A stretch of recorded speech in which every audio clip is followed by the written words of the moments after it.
Just Aisha, Braveboy. A lot going on in your county, so let's get to it. I know this month you issued a pause on permits for data center construction. Give us an update on what has taken place during this pause. Well, there has been a data center task force that was established by the county council under the leadership of Ed Burrows for several months. And so my office is participating in that task force. It is very important that we get those task force recommendations before we move forward with any proposals for data centers. There are many issues that we want to address, including public safety, as well as the impact on the electric grid. So we are really focused on number one, making sure that we have the right economic development investments and tools here in Prince George's County, which data centers can be a part of, but also having those tools in the right places. So the task force is doing its work. We want to wait till they complete their work before we make any decisions moving forward. Are there any preliminary recommendations that you can share with us? No, I'm going to let the task force do their work and give me recommendations later this year.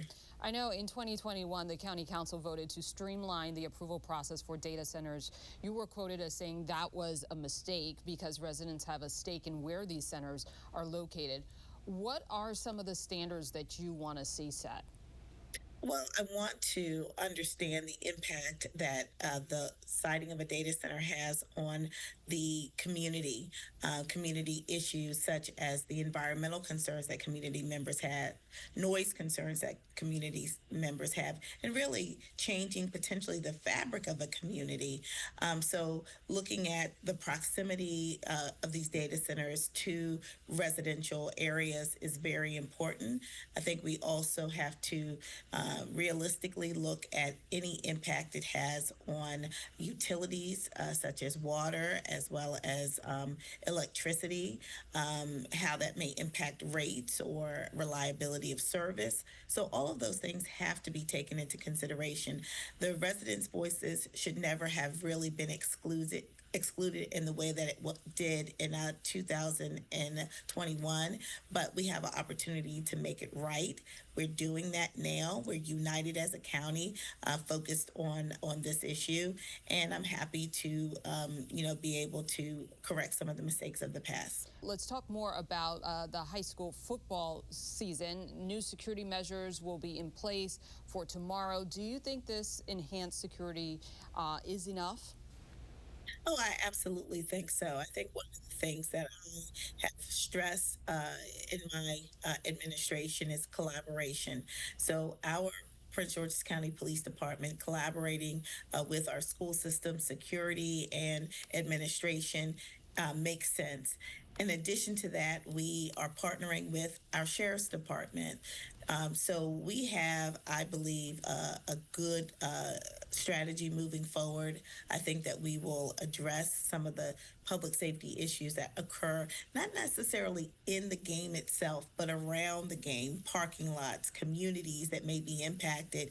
And so we all have to have an all hands on deck approach to ensure that these games are played safely, that, those who are coming to watch the game have a good experience, and of course that our players on the field who dedicated their lives to a sport have the ability to showcase their talent. So I think we're in a good place. We're all communicating, and I think we have a great strategy. What do you believe is the root cause? The superintendent was quoted as saying it's a parenting crisis. Well, let me just say parents have to be responsible for their children. That is so important. And so I think that we do have a crisis in some areas, but I think this is more of us having a solid public safety strategy, which we have worked hand in hand with all of our partners to build. And I think we'll see a difference on Friday. All right, so we know that the school year, it is in full swing. The bus driver shortage is still impacting your county, frustrating for parents and students missing critical classroom time. How are things going in terms of making that better? Well, let me say we have definitely vastly improved and with respect to recruitment. So we have more bus drivers this year than we had last year. bus driver shortages impact jurisdictions across this country. So we are not unique in having shortages. But what we do have, I think, this year that we didn't have last year was a real strong communication system. We have a new app, Chipmunk, which assists our parents and students to know where their buses are. So I'm really excited about the strategies that our new superintendent have employed. We are responsive. It's not perfect, but it's definitely an improvement over the past. Well, County Executive Braveboy, always a pleasure to have you. Thank you for joining us today. We'll be right back. Thank you.